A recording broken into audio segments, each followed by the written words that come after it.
Mance, you are now the chair of the governing council. When you say, as chair of the governing council, the decisions I make are based on the betterment of the council members, is that in alignment with what's the best for the ecosystem and what's best for the community and the builders that are actively trying to grow the network? Yeah, it's a good question. You are absolutely more than welcome to share some of these potential new council members that you might be talking to. Would you like to drop any names of those? I would love to drop names. Any of them potentially start with the letter N and end in an A. Who holds more HBAR, you or Dr. Lehman?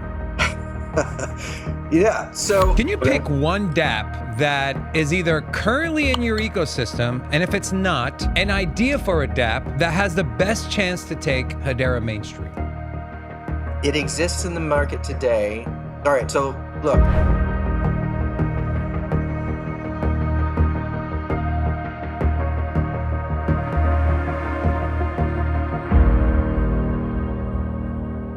Hedera fans, I promise you a sit down with Mance Harmon. Well, today is the day. Mance is joining me to talk about a lot of things, a lot of interesting things. We're going to talk about his move from essentially co-founder to the chair of the governing council. He's going to give a little history about why that happened and where it's heading. We're going to talk about the network growth on Hedera, where it's going. We're also going to talk about tokenization, RWAs. We're going to talk about artificial intelligence. And I have picked 3 questions from the community that you guys posted, and I will be asking Mance and giving you your credit for asking such great questions. And also, we're going to talk about the new news that came out today in terms of Hedera being picked as part of the Wyoming stablecoin. And so we have a lot to talk about today. I'm joined by none other than the man himself, Mance Harmon. Mance, welcome back to the show. It's been a long time. We've missed you. Thank you for your time. How you doing? Thank you. I'm glad to be back. It has been a long time. Before the show here, I was just trying to remember the last time. Yeah. It's been some number of years, and a lot has changed. Yeah, and which is why I'm super excited for today's conversation. Now, Mance, you are now the chair of the governing council, and forgive me if this is a stupid question, but is that a promotion or a demotion from your original role as co-founder and kind of day-to-day operations? Yeah, well, I guess you can say if you're a co-founder, you're once a co-founder, always the co-founder. So I'm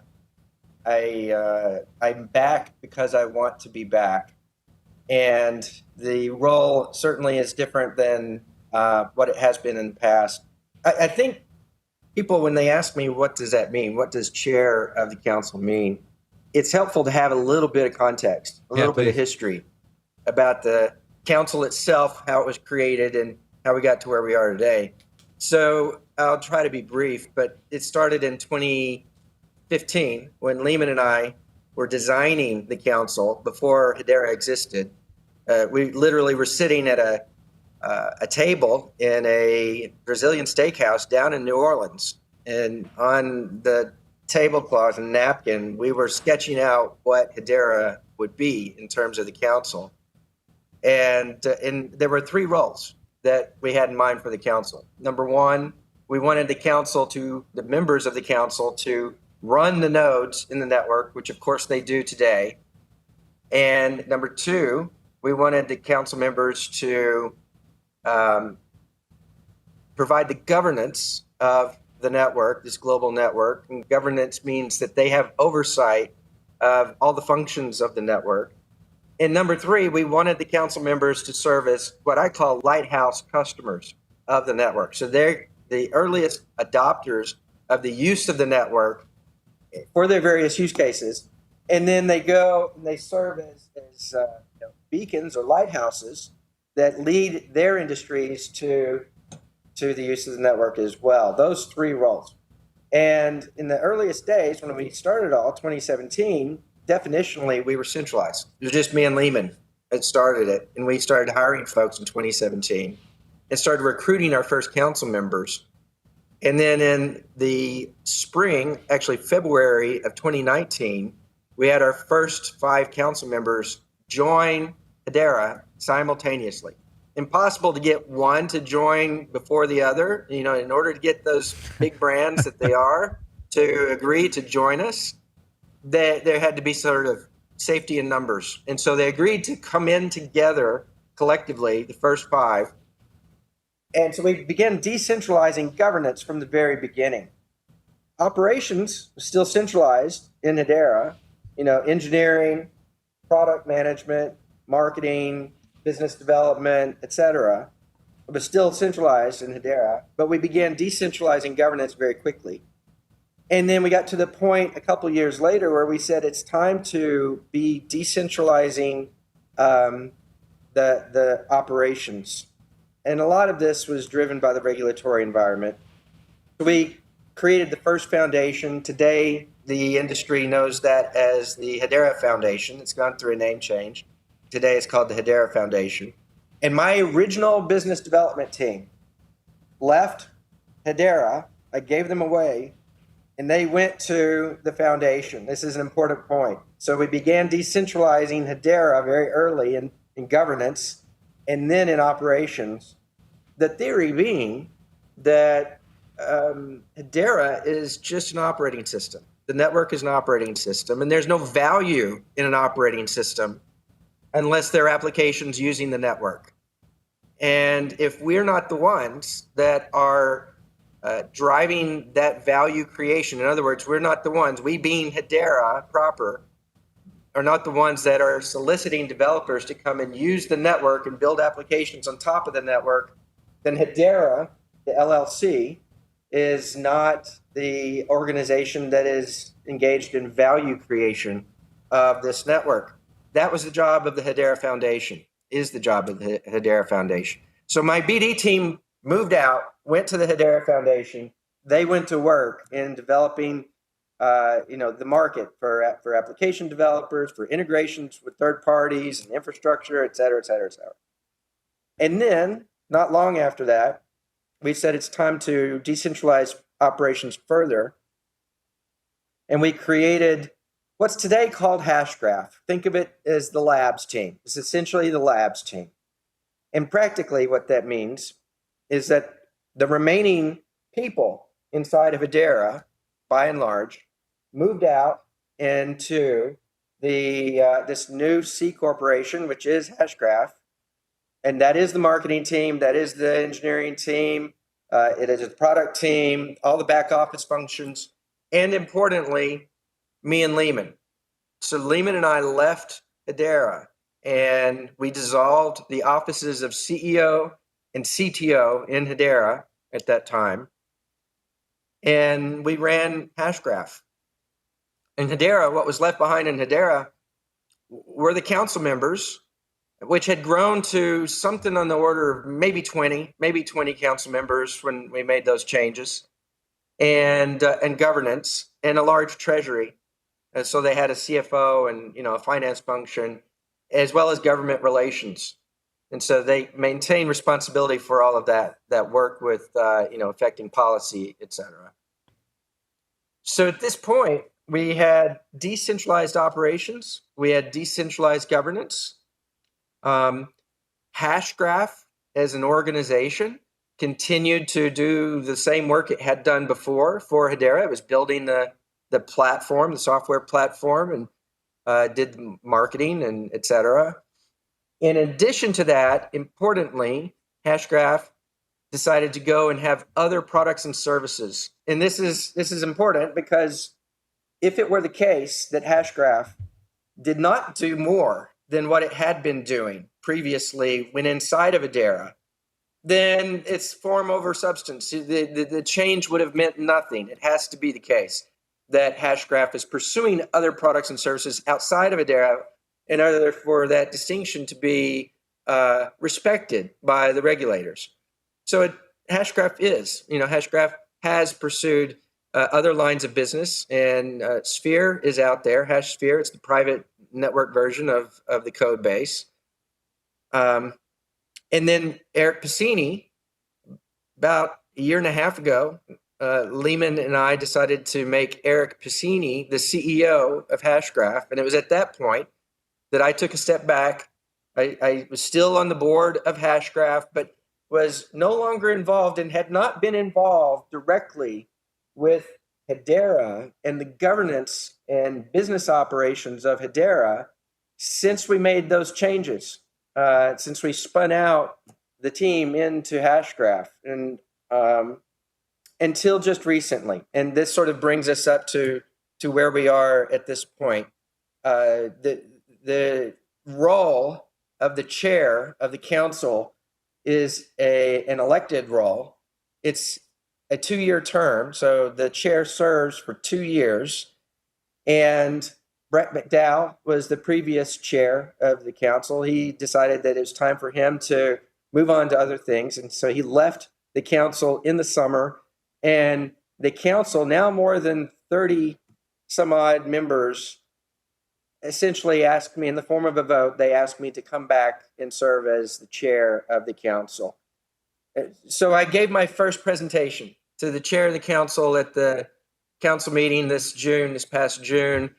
And in this meeting, I explained to the council members my vision for the next 2 years as it relates to the council. Now, the chair of the council really has responsibility for representing the interests of the council members themselves. So it's for the council members that this role exists.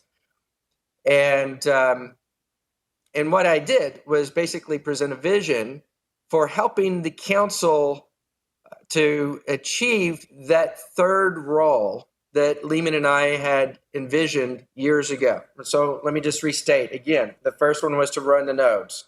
By and large, council members are running the nodes today. Number 2 is governance. I think that legitimately, objectively, Hedera has world-class governance. It's the best governed layer 1 in the market today, hands down, bar none. I'm very proud of the governance model that we have and the work that's been done there. I attribute a lot of that to Brett McDowell and his contributions. It's the case that a number of the council members have done various work on top of the platform. There are council members that have built product and gone to market with product. Some have done better than others. One notable example might be Atma. We could talk about Atma if that's of interest later. But it's not the case that I would say that the council as a whole has achieved the vision that we intended for it to achieve. And that is the council members, by and large, the majority of them are using the network for their use cases. And they're then those lighthouse customers to bring others to the network. So that's my goal. For the next 2 years, it's all about achieving that end. There are a lot of details about how we're going to do that, what the mechanics are for making that happen. But that's the vision and the reason I felt like it was important for me to come back and finish the work, so to speak, to realize that vision. Amen. So that's a long monologue. I apologize for the length of that, but it's a lot of context. Yeah, I think the context is important. There's a lot of good nuggets in there, Mance. Well, the first question I have is that little napkin. Do you still have it that you and Lehman? I wish. I wish. I was going to ask you. Yeah. And then, Mance, some viewers might be watching this and, people's idea of what a founder's job should be versus in reality what it really is, which is a lot of delegation once you get to the level that, you guys got to. So when you say, as chair of the governing council, the decisions I make are based on the betterment of the council members, some people might be watching and saying, well, is that in alignment with what's the best for the ecosystem and what's best for the community and the builders that are actively trying to grow the network? Yeah, it's a good question. So a value point of Hedera, a major value point, and in fact, I've heard you make this point many times on your show here, is the governing council. Yeah. Right? The council itself is a differentiating factor in decisions that enterprises are making about which layer 1 to use. And so the council is really important. The source of trust in the network is rooted in the fact that the council members are running the nodes. And the council members joined us because they expect to get something out of the relationship, right? So it's really important that the council members, and I said this explicitly to the council members this summer when we had a council meeting and I was presenting to them. I said, it is my goal that each one of those council members individually as organizations are realizing economic value from their relationship with Hedera. In the earliest days, the council members were joining us.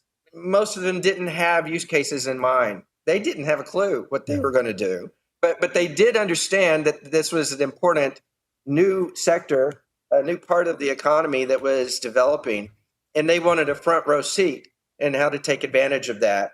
That has now changed. You know, the council members that are joining us today, they know exactly what they want to do. In fact, we don't invite anybody to join us unless they've got a rock solid use case that they are in the process of productizing to some degree and preparing to go to market with. So the market has changed, but it's important to understand that if the council members, if all they do is show up and participate in governance and run the nodes, and they don't realize economic value from the relationship with Hedera, it won't work. They'll stop coming. Yeah. Right. So we need the council members to be successful, and the market timing is right. Right. So when we started all this, one more thought, and I'll stop for a moment. But when we started all this, we understood that back then that it just takes longer for enterprise use cases and markets to develop over retail. And we knew it was going to be a long haul, but we were willing to play the long game. And your viewers and many of the people that have watched me in the past years have heard me say time and again, we're building a 100-year company, right? This is not something that we're just trying to have a flash in the pan type of startup here. We're wanting to build something that lasts and provides infrastructure to the global economy for generations. And so that's the view that we took. And it's the case that it has taken a long time for enterprises to get to the point where they're ready to actually go to market. A lot of that has to do with the regulatory environment, and now that has turned in our favor. And it's the case that enterprises know what they want to do, by and large, right? So there are some early sort of narrowly scoped use case categories that have emerged and are emerging that I think every council member will be able to take advantage of in the nearer term. So the timing is right in terms of market maturity, and it's the case that the council members are ready to do the work. And now I'm showing up to help affect that and make sure that the mechanics and the processes and the operations and the coordination is in place to provide the services to the council members to make them successful. Mance, I think your move to chair the governing council, I think you said it perfectly. Being in a regulatory environment that we are in now, last two market cycles, it was always, well, when the institution's here and when we build the products and when stuff moves on chain, we're going to be able to do this. And they're going to, well, like that time is here. And so you've made this move, right? You got elected to chair the governing council. We're talking about massive, massive legacy companies and institutions that eventually I believe all of them, I don't know the time frame, are going to be looking into bridging over to blockchain and Web3. And so I think the timing, like you mentioned, is perfect with your role as the chair and what these institutions are looking to do. I do want to go to my first question from the community, Mance. This is on the governing council, and then I do want to move on to some some Hedera stuff as well, and also talk about the stablecoin. This is from Zoid Pilot 1. Said, which governing council members have not presented use cases to the other members for support and development? We don't see any attendance or activity for governing council like Ubisoft. Please explain. I think what this person is trying to ask, Mance, is we never see him at any events or anything. Are they really part of the ecosystem? What do you say to Zoid Pilot? Yeah. So there is a distinction between council members that show up to the council meetings and members that are developing product and doing something on the back end without other council member involvement. So the council itself provides an opportunity for the council members that want it to share ideas and knowledge, wisdom through the work that's been done that might be useful if you're building your own product and service. But a lot of these council members don't want to tell the other council members what they're doing. That, frankly, right? That many of them can and do compete against each other, and so it's kind of a standards body situation when you think about other standards bodies where there's for example, there's an identity protocol, SAML or OIDC, some major standards for identity solutions. There are lots of competitors involved in those standards bodies that compete with each other, and they don't tell them. They don't share with each other what they're doing. Now, in our case, we have a committee that's called the Use Committee. It's UseCom. I forget exactly what its formal title is. We call it UseCom, but it's the committee where the council members that want to share those lessons learned and that knowledge with each other, they show up. And Rob Allen is the chair of UseCom, and he has the oversight of all of that. So that's not to say that there aren't council members or that every council member is active. It's not the case, right? There are council members that are just not active.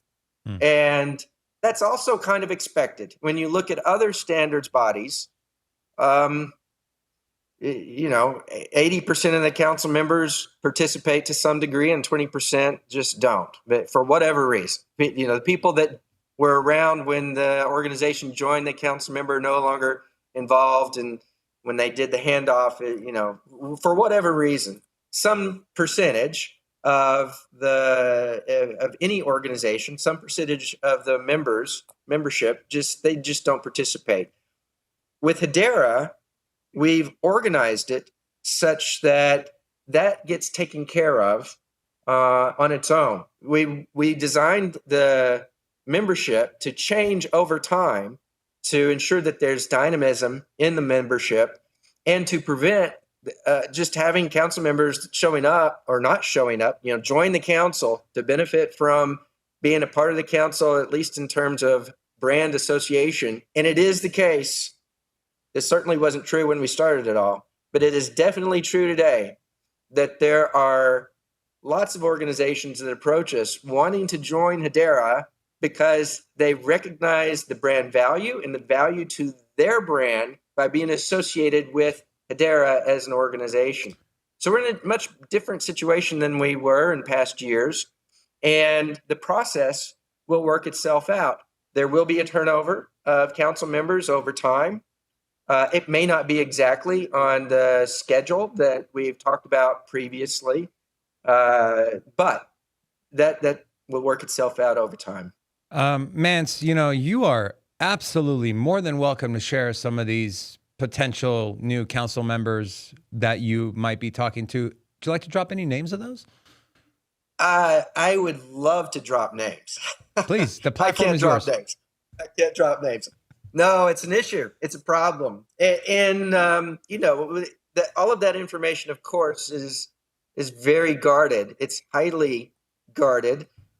Even from the other council members until the last moments when we have to share that kind of detailed information. It's the type of information that you don't want leaked. And so, yes, what I can say is that the pipeline looks good. I think legitimately it looks better than it's ever looked in terms of prospects. The caliber of council member has only gone up, and that's a testament to a lot of things, not just the fact that Hedera has done a lot of things right or correctly, but also to the market maturity and the change in the regulatory environment has had a direct impact on a lot of that. Awesome. And then Mance, do any of them potentially start with the letter N and end in an A? I'm just kidding. You don't got to answer that. There's always speculation of, well, who's next and what are going to happen. I totally understand. Of course. And, Of course. What I can say is that the council members that are joining, again, I've already said it, are coming with use cases. And, and that's healthy. It's a sign of a maturing, healthy organization. Amen to that. I think we're all excited to see it. Mance, I want to talk about this piece of news that dropped earlier today. If we can show this. This is posted by the Hedera handle on X. Hedera has been selected for Wyoming's frontier stable token, FRNT, the first U.S. state issued stablecoin. Trust, fast, compliant. Future of public sector payments is here. Any insight or anything you'd like to elaborate on with this, Mance? Well, yeah. So this was spearheaded by the foundation team, the Hedera Foundation team. The folks there that were behind this did a fantastic job in sort of shepherding this relationship and getting us to the point where we have this partnership now. I think this is just indicative again. I mean, there's a theme here. The theme is that the market is maturing. There's still problems in the market, with fraud and sort of scammy kinds of tokens still coming to market, that sort of thing. Yeah. But there is an integration that is beginning to happen between the crypto market and sort of mainstream finance. And what we have here with the FRNT is an example of this. It's you would expect this to be the first of in every state potentially ending up. I don't know if every state will end up having its own stable coin, but it's representative of a maturing of the market that that we've always said would happen. And we're just happy to be a part of it. It's a testament to the team that's made it happen. Amen. And we're happy to see you part of it as well. I have said, and Mance, I don't expect you to comment on this, but in previous market cycles, a lot of value was driven from speculation. Well, I think those days, in my opinion, are over. And now you're seeing value being driven in ecosystems by actual utility and use cases, and which I always go back to projects like Hedera, and with the infrastructure that's in place and everything they're doing. Speaking of infrastructure, one big thing, now I always talk about verticals for each blockchain. I think Hedera is capable of the most, at least in the top 5, in my opinion. You have artificial intelligence, you have tokenization, you have gaming, you have NFTs, you have a bunch of different things that are able, that people are able to do on Hedera, stable coins, right? The Hedera HCS and the HTS, right? So I want to talk about tokenization, and there's one project in the ecosystem, Swarm Markets. I don't know how familiar you are with them, but is there now everyone talks about, we're going to tokenize everything. Obviously, I think eventually, sure, why wouldn't you, right? But Mance, is there one commodity or one sector that you think could really benefit from tokenization that you maybe want to pitch Hedera for if anyone out there is in that space and is looking to tokenize on-chain?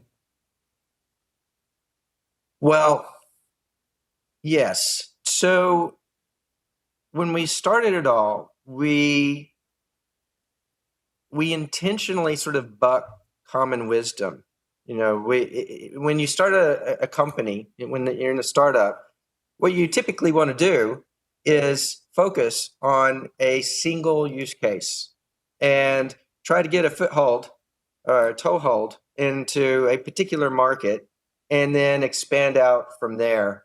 When we created the council, intentionally, we wanted the council to be representative of the full range of potential use cases on a global scale. And so that it's not the case, for example, that Hedera is made up of entirely fintechs or banks or whatever, nor is it tech companies. It's a broad range of categories that are represented by the council members themselves.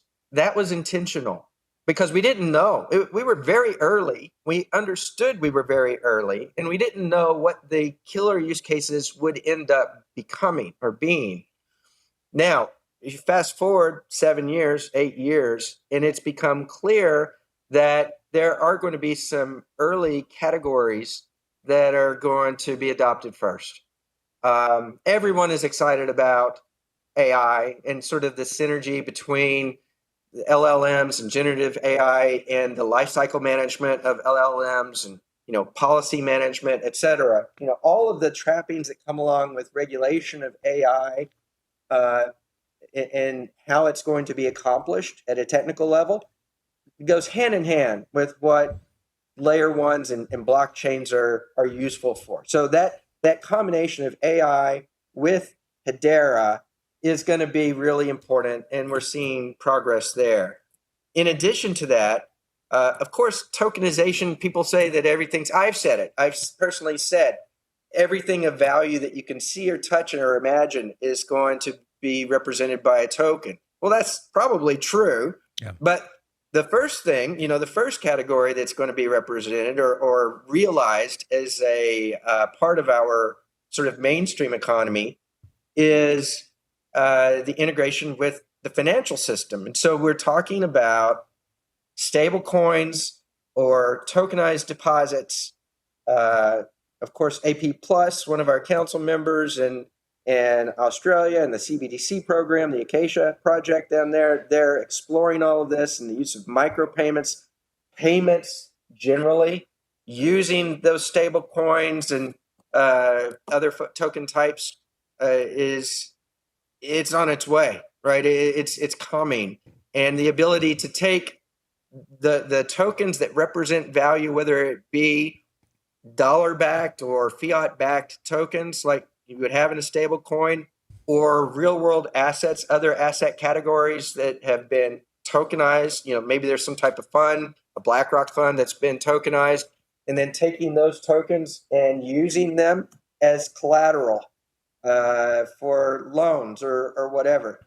All of that infrastructure is now being built out, and it's nearly there, and we're beginning to see the mainstream players use it.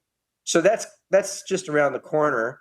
That leads to the tokenization of everything else, because once you have that payments type of infrastructure in place, then you can begin to think about how you use that with other broader types of use cases, supply chain use cases where the widgets that are being manufactured are tokenized, and you want to use those widgets as assets for collateral and getting insurance, or you want to get a loan. You want to get a loan against the value of the crate of tennis shoes that have been manufactured, so that you have better cash flow. Yeah. Right? All of that stems from the work that's being done now in payments specifically, and the tokenization of fiat. So, am I bullish? Yes. I now see how it's going to unfold more clearly than we did back 7 years ago, and I guess it's not surprising in many ways. The mainstream players that stand to make the most money, which are the mainstream financial players, Wall Street and others, they're now getting in the game, and because they see the writing on the wall, and they're going to capitalize on that. Yeah. So it's coming. What's that saying? First they ignore you, then they laugh at you, then they fight you, then they join you. They're at the they join you stage. Yes. So we're at the join you stage. Exactly. Yeah. Mance, another question from the community. You mentioned AP Plus, the bank in Australia. So this question is from Dario. He said, I live in Australia and invested in HBAR because I found out about its role here in banking some 3 years ago. How else, in terms of tokenization, can we utilize HBAR's technology as a normal, everyday person in this country?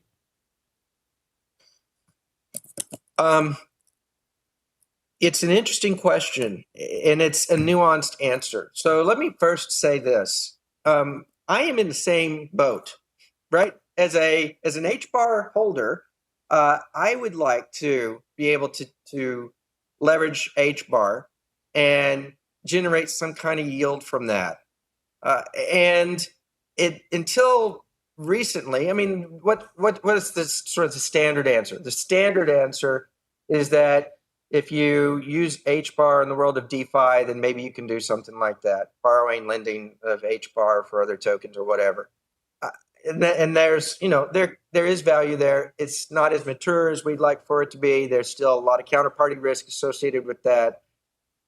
So it's the case that we continue to look for opportunities to use HBAR in sort of a mainstream context where you're using it as collateral with instruments that do produce a yield that have nothing to do with DeFi or even the crypto industry, right? And I think those are coming. I have personally been presented with opportunities to use HBAR in such a way where the HBAR itself gets locked up. It doesn't get rehypothecated into the market, doesn't get sold into the market.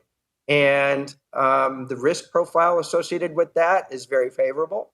And you earn a yield on it, and it's part of mainstream finance. So I do think that these kinds of opportunities and products are on their way. So that's part of the answer. Then the other part of the answer we touched on with respect to the work that's being done by AP Plus and the central bank there in Australia. It remains to be seen how individuals using HBAR would be able to take advantage of that. It's not clear to me whether to what degree they would be able to take advantage of that. If you're building a stablecoin solution on top of Hedera, then the organization that is minting the stablecoin and managing the flow of that stablecoin in and out of supply, well, they have an application, a solution that is using the Hedera platform, and that application makes API calls to the Hedera platform. And when it makes those API calls, it uses HBAR. But the end user, the consumer that has tokenized fiat in their wallet, has nothing to do with HBAR from their perspective. So I don't know that the two necessarily overlap with the request, the interest of what can you do with HBAR as it might relate to stable coins and mainstream finance and all the work that's happening down in Australia. But outside of it being Australia, I mean, just as a general matter, as I've already said, I do think that as the market matures and the asset classes themselves mature, and HBAR has good volume and a lot of liquidity, there will become increasing opportunities to take that HBAR and use it in sort of a mainstream kind of way, like you would any other asset class that's traded and has similar characteristics. Awesome. Mance, I can't help myself. I have to ask, who holds more HBAR, you or Dr. Lehman? Yeah, so it's almost the same. It's almost identically the same. I was expecting you to say, how dare you ask me that question? That is so rude. I'm happy you responded that way. No. I don't mind. But no, it's so Lehman and I pretty much are lockstep in what we do, in lots of ways, including what we do with HBAR. So there's only very tiny minor differences, and that's it. Fair enough. Okay, awesome. Thank you for that. And thank you to Dario, and thank you to the entire Hedera community. You guys have been great. Mance, I'll just say this. Our best performing pieces of content is where we cover Hedera, where we cover updates. We talk about technical analysis, price action stuff, which I'm not going to get into that with you. But that community, man, is absolutely amazing. And when I said, hey, I'm sitting down with Mance, throw some questions, I probably got 50 to 60 questions, and I was able to pick 3. So to the people, Dario so far and Zoid Pilot, thank you. And then I'm going to ask one more. I do want to I want to ask you another question. This might be another controversial question, but can you pick one Dapp that is either currently in your ecosystem, and if it's not, an idea for a Dapp that has the best chance to take Hedera mainstream? It has the best chance to take Hedera mainstream. It exists in the market today. All right, so look, if it were the case that there was a Dapp that I envisioned that had the best chance to take Hedera mainstream, and it didn't exist in the market today, we'd go build it, right? So, yes. I mean, that's the hardest thing to do, right? The hardest thing to do is to figure out what the use case is, the Dapp is that's going to be a killer application. And so, sort of definitionally, it's not something that we are aware of, or we have enough conviction in that we would go build it ourselves just to make Hedera successful. Love it. I'll just say it again. If we believed we had the killer application that could make Hedera successful or would make Hedera successful, we would build it. Either that or solicit the community to build it and partner with them in some way. Somehow we would get it built one way or the other. I love so having said that, I'm going to pick on one that I am excited about. Yes. And it's not just the Dapp, it's the team and the potential. It is a long-term play, but they're solving a hard problem that is a real problem that is that's going to be around forever, and it's not going to be a surprising answer.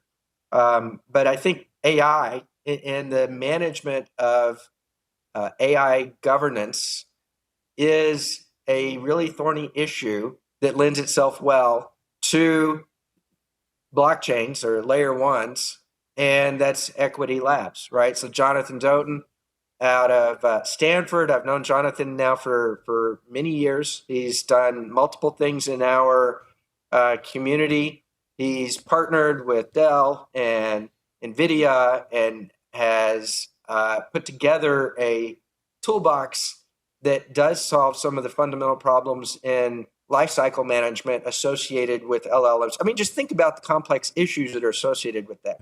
There are policies that are going to have to be complied with. They're to be being developed that will result from regulation being developed in Washington, D.C. You have to ensure compliance with those policies. If you have an LLM today and you train an LLM and it's not giving you the results that you want, you got to figure out why it's not. And you want to be able to potentially do rollbacks of that LLM to earlier versions. And you've got all of that kind of version control problem associated with LLMs. He's solving those problems and then figuring out, LLMs, most of them are pulling their information from very large corpus of data sources. And you need to be able to, in many cases, appropriately get permission from those data sources and or compensate those data sources. And Equity Labs is addressing that. And, the use of micropayments on Hedera as a mechanism for giving that comp to the organizations or people that are providing that data. This is a massive problem that is absolutely required to be formally, professionally addressed at scale. And I think that the work he's doing and that combination of work in partnership with Hedera and other major players in the industry that I've already mentioned, it just represents an enormous opportunity for huge volumes of transactions on the Hedera network. And that's what I'm hoping for and expecting to see with his team. So we'll see. That's the one that I would point to today for sure. Awesome. Thank you so much for that. And then, our last question was from Chadwick, which I'm pretty sure throughout our conversation, Mance, you've already answered it. His question was, with all the innovations and developments from countless crypto projects, Hedera has managed to rise above the others. Can you share with us the real-world use cases that you find the most exciting, or any upcoming compelling use cases that are in the near future? Said, thank you from Woodstock, New York. Mance, I don't want you to have to repeat yourself. I'm pretty sure we you kind of discussed this, but did you want to put a bow on that question? Well, the other thing is Vera, right? So when it comes to carbon credits and carbon markets, Hedera has been the early leader in terms of L1s now for years. And I think that we legitimately hold that position today. The Guardian, as an open source toolkit that makes it possible for organizations to manage the management, reporting, and verification of the creation of carbon or the absorption or removal of carbon, and then the integration of that into formal processes managed and defined and protocols defined by the global leading provider of that work, Vera.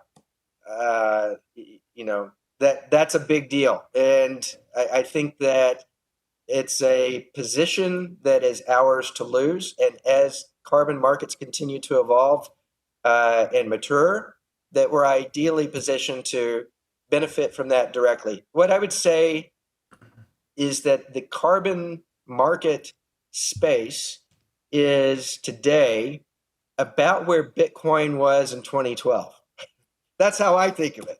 When you look at the maturity of those markets and the potential of those markets, they're kind of where Bitcoin was in 2012, and we're front and center in that space as it relates to the use of blockchain or hash graph, in this case, layer one technology for the management and the transfer of all of that value back and forth in the market context.